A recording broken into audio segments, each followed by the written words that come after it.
Hi, everyone. So I'm starting early on. I was born near the banks of the Willamette, feet first, at Best Kaiser Hospital, now the Adidas campus on North Greeley Avenue, um, where at the parking lot you may have been able to peer down at the river.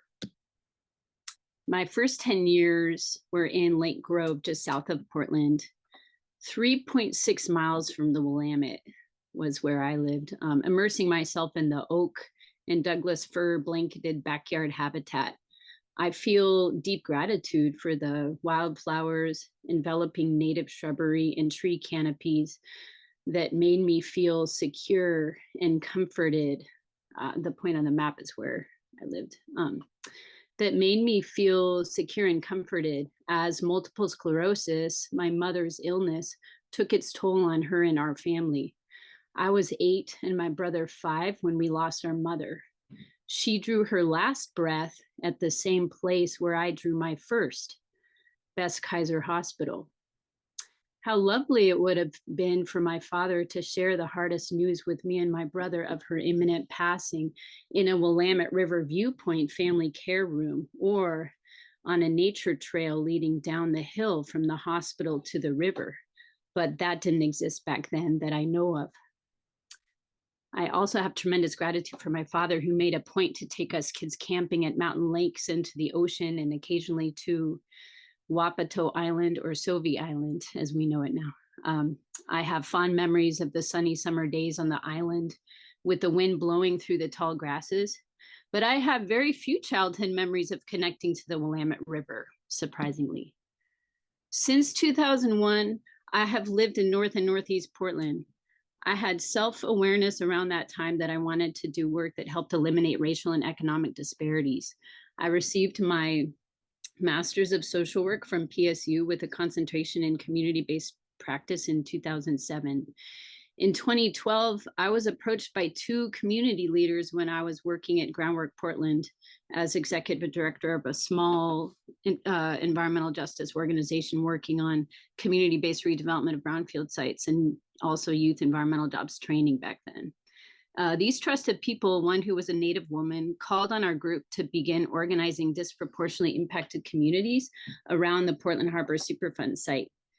They were aware of the Portland Harbor feasibility study that was about to be made public to be submitted by a group of potentially responsible parties, or PRPs, to the Environmental Protection Agency. And they had concerns that communities were unaware of the important decisions coming.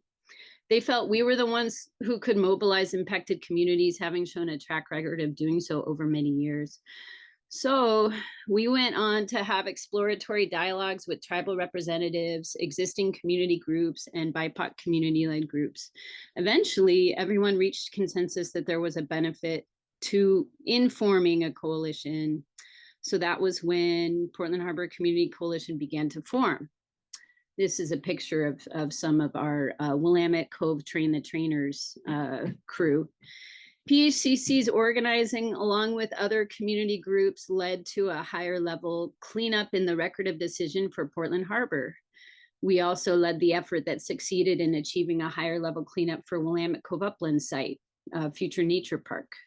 We also called on the city to resource community groups doing outreach to impacted communities in Portland Harbor, and to and ask them to more deeply inform the public, or inform the public at all, about the Superfund site.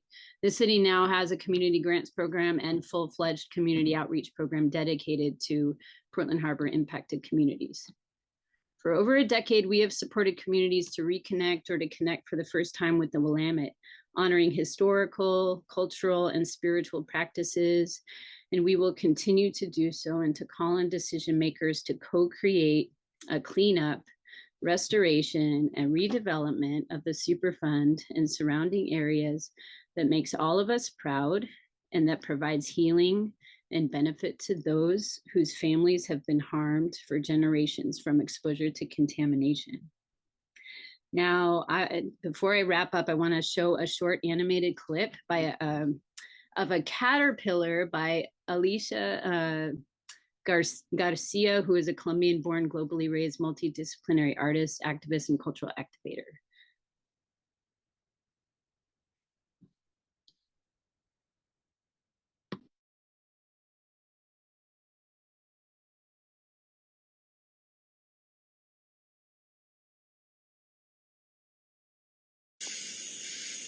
Imagine a caterpillar, belly rubbing the soil, inching their way through, consuming and consuming earth matter until engorged with green.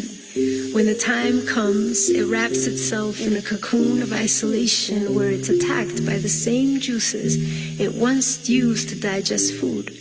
In this state, the caterpillar enters a suspended death. It is here, amidst the complete cellular breakdown, where something miraculous starts to happen.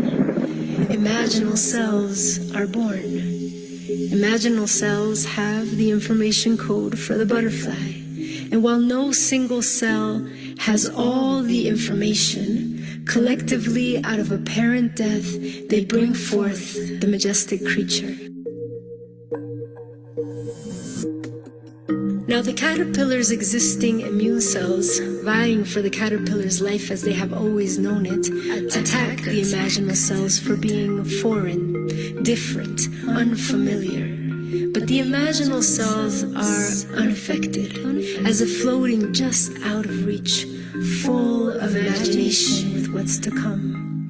Gathering in clusters, they begin their movement towards transformation.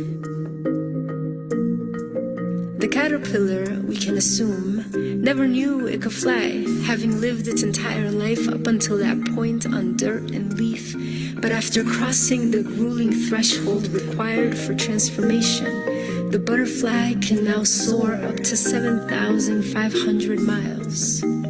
That's 12,070 kilometers.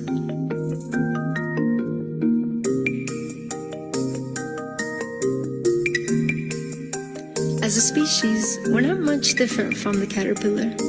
We have become excellent at engorging ourselves through overconsumptive resource extraction, and because of it, are now entering our own suspended death state. There are those who wish to fight for the old world, the sleepwalker's world, the world of the Wetiko, a whole army of immune cells ready to defend what they have always known, build walls, armor up, and attack the emergent. And yet, amidst the distraction, destruction, and extraction, there are those of us who can imagine the intangible, breathing in visions from tucked away corners of the universe. And with everything in us, we are gathering and bringing forth worlds unseen.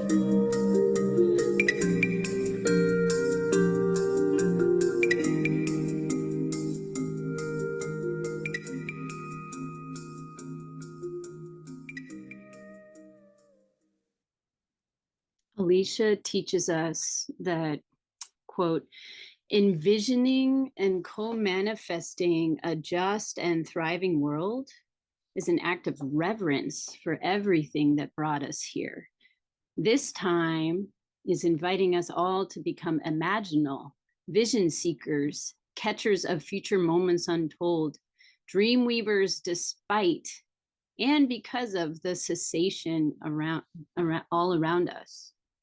And I want to end on a clip that gives me hope, which is my kid, my child, Luna, who just did a co-emceeing of our the second showing of the Blue River in person. We had an event with Future Generations Collaborative last Thursday, and Candace Jimenez, who's one of our members, suggested that my kid co-MC with her, and she read a water protector's pledge with the audience. And so I want to end on that note because it gives me hope. So I don't know if you all have that linked up or not, but okay, thank you. And that's it. Treat the earth as I would like to be treated. Repeat after me. I will treat the winged ones, winged ones, the crawling ones, the crawling ones, the four-legged, The four-legged. The two-legged. Two-legged. The plants. The trees. The trees. Rivers. The rivers. Lakes. Lakes.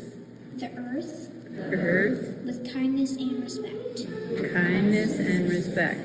I pledge to make this world a better place by being a steward of the earth and protector of the water. Thank you.